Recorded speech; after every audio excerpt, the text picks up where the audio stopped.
The first night, I found my own footprints on the stairs before I had walked up them. I'd taken the house-sitting job because it paid triple what I made waitressing, and because the owners, a couple who split their year between Zurich and this ridge outside Asheville, only needed someone to keep the pipes from freezing and the mail from piling up. 11 bedrooms, a library with a rolling ladder, a kitchen bigger than my old apartment. I told myself I'd finally get some writing done. The inconsistencies started small enough that I blamed myself. A reading lamp in the east wing, on when I was sure I'd left it off.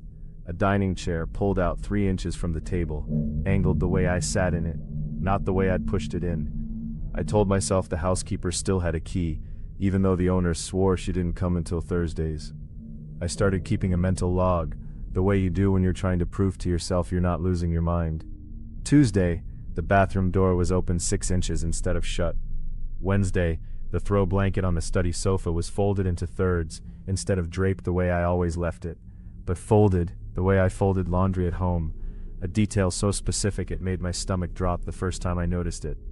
I called my sister and made her stay on the phone with me while I walked the downstairs rooms one by one, and she told me, not unkindly, that empty houses make people invent company for themselves. By the second week, the small things had a rhythm to them. Whoever was doing this wasn't rearranging the house. They were rehearsing it. The bath towel I used each morning was refolded exactly as I refolded it, not as the linen closet had it stacked. The path I wore into the hallway rug, the one where I always hugged the left wall to avoid the creaking board on the right, had a second set of indentations pressed into it, slightly lighter than mine, slightly off in stride length, like someone shorter than me had walked it with a notebook in hand. I started setting traps. A hair across the pantry door, a coin balanced on the doorframe of my bedroom. Both undisturbed for 4 days straight, and I almost let myself believe I'd imagined all of it. Then, on the 5th morning, I woke to find my alarm already silenced, 5 minutes before it was set to go off, and the kitchen light on downstairs, glowing through the gap under my door exactly the way it did every morning after I went down to make coffee. Someone had gotten up before me and performed my own morning. I called the owners. They didn't answer, so I called a locksmith instead, who rekeyed every exterior door in one afternoon. He asked, halfway through, whether I wanted the interior doors changed too, and when I asked why anyone would need that, he just shrugged and said some clients do. I said no.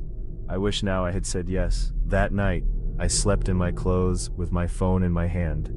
Around 2 a.m., I heard footsteps in the hallway outside my room, moving at exactly the pace I moved when I couldn't sleep, pausing exactly where I always paused, at the window that looked over the ravine. I didn't open the door. I called 911 and gave them the address in a whisper, and I sat with my back against the frame until I heard sirens on the gravel drive. The deputies found nothing.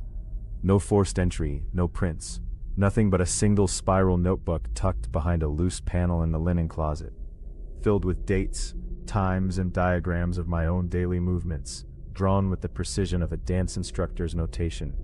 Where I stood at the stove, how long I lingered at the hallway window, even my breathing pattern when I thought I was alone, timed in a column beside each entry. The last page wasn't a record.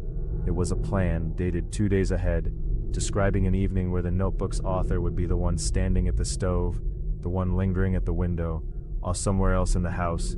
Someone who looked like her would be led calmly out to a car. I left that night and never went back for my things.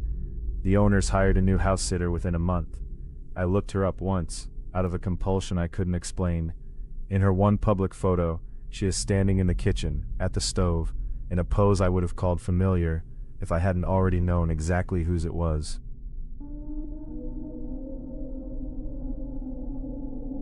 We rented the Cormier house for 4 nights because the listing bragged about 100 acres and 0 neighbors. And after the year we'd all had, isolation sounded like a luxury. The exterior lights were the estate's whole personality, dozens of them staked along the tree line and the cliff path down to the water. The kind of overkill lighting system a paranoid old owner installs and never bothers to simplify. On our first night, Priya noticed a light at the edge of the property flick off, then on twice, then off again. We blame the wiring. Old houses on the Maine coast have opinions about their own electricity. The second night it happened again, and this time Marcus, who'd worked security systems back in Ohio, timed it on his phone. 2 short, 1 long, pause, repeat. "That's not a short circuit," he said. "That's rhythm." We went looking and found a control panel in the mudroom. Unlabeled switches wired to specific fixtures along the property line, clearly original to the house, clearly built for more than decoration. Someone at some point had wanted to be able to say something with those lights. Dana thought it might be an old fog warning system, something built for the days before GPS, when boats along that stretch of coast needed a fixed point to navigate by.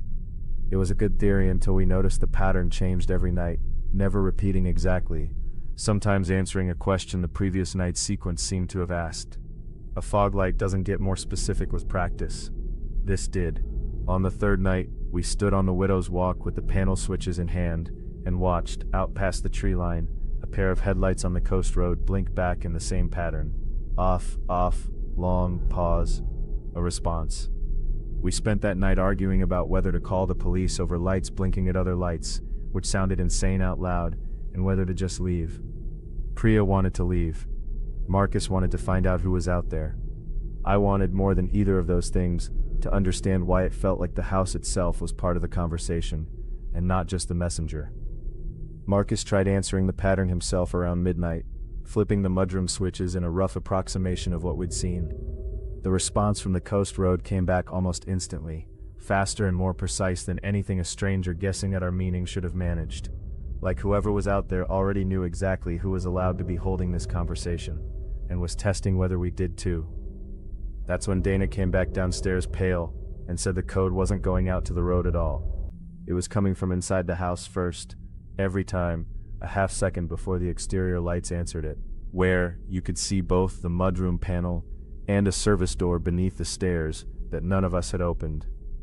Behind that door was a narrow staff stairwell, and behind that, a small room with a cot, a space heater, and a second control panel wired straight into the property lights, positioned so whoever sat there could watch the road and answer it without ever stepping outside. The room belonged to a woman named Ruth, the daughter of the original caretaker, who had grown up in that house and never fully left it after her father died there, sleeping in service passages the current absentee owners didn't know still connected. She wasn't signaling for help. She was signaling her brother, 3 miles down the coast road, the way their father had taught them as children, so they'd always know the other was safe, a habit neither of them had ever found a reason to stop. She wasn't hostile when we found her, just tired and strangely apologetic, as if we'd interrupted something private, rather than stumbled onto something threatening. She told us the rental company changed the locks on the main house every season, but never touched the service door, because on paper, it didn't exist. She said guests came and went every few weeks, and never once looked behind the stairs, and that she'd learned exactly how long a group like ours usually stayed before someone finally did. We left the next morning without waiting to explain ourselves to anyone. Driving out, Marcus glanced at the dashboard clock, and then at the hillside behind us, where, scattered across 3 other isolated properties along that same coast, small lights were blinking on and off, in patterns none of us had a code for.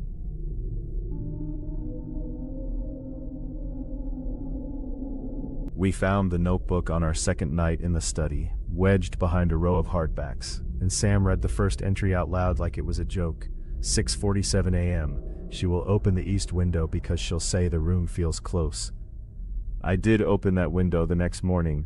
I said almost exactly that. The house was a rental outside Asheville, all Blue Ridge shingle style and reclaimed wormwood floors, the kind of place we'd booked for our anniversary, because the photos made it look like it belonged to another century. The notebook looked old enough to belong to that century too.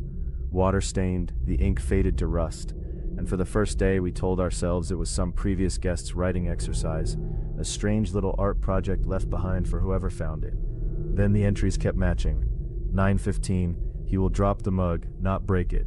Sam dropped his coffee mug at 9:12, caught it against the counter, and neither of us laughed about it the way we would have a day earlier.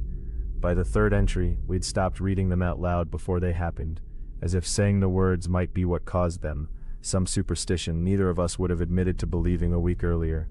Instead, we read them after, comparing the notebook's account to what we actually remembered doing, and every time, the two versions matched down to details we hadn't noticed ourselves performing. The exact hand I used to push open a door, the exact 3 words Sam mumbled when he stubbed his toe on the bed frame. We started testing it on purpose. The Thursday entry read, 6 p.m., the power will go out for 4 minutes while they argue about dinner. So we didn't argue about dinner. We ate in silence, watching the lights, daring the house to prove us wrong. At 6:04, they went out anyway, for exactly as long as promised, and in the dark, Sam said my name in a voice I hadn't heard from him before. We tried changing our schedule entirely, sleeping in the wrong rooms, eating breakfast at midnight. New entries appeared each morning anyway, always a page ahead, always accurate, adjusting to our adjustments, like something correcting for our resistance rather than being defeated by it. Sam wanted to burn the notebook. I talked him out of it, not because I believed destroying it would break anything, but because some part of me had started to feel that whoever was writing it would know and would simply start a new one, and that not knowing what he wrote next felt worse than reading it. That fear, more than anything else that happened in that house, told me how far we'd already fallen into believing something was watching us that couldn't possibly be watching us. On the 4th night, I stopped believing it was prophecy and started asking a different question. Not what predicts us, but who is close enough to know. I found the answer behind the guest bathroom mirror, a pinhole no wider than a pencil, and behind that, in the crawl space that ran the length of the house, a laptop still logged into 4 camera feeds, and a router pulling data from every smart device the rental listing had proudly advertised as modern conveniences, the thermostat, the video doorbell, even the smart plugs on the lamps. Someone didn't need magic to know when I'd open a window. He needed a temperature sensor and enough patience to write down what our bodies did in response to it. One pattern at a time, for however many guests had stayed here before deciding we were worth writing about by hand instead of just watching. We called the police from the car, in the driveway, doors locked, engine running. They found the crawl space access, but not the man who'd used it.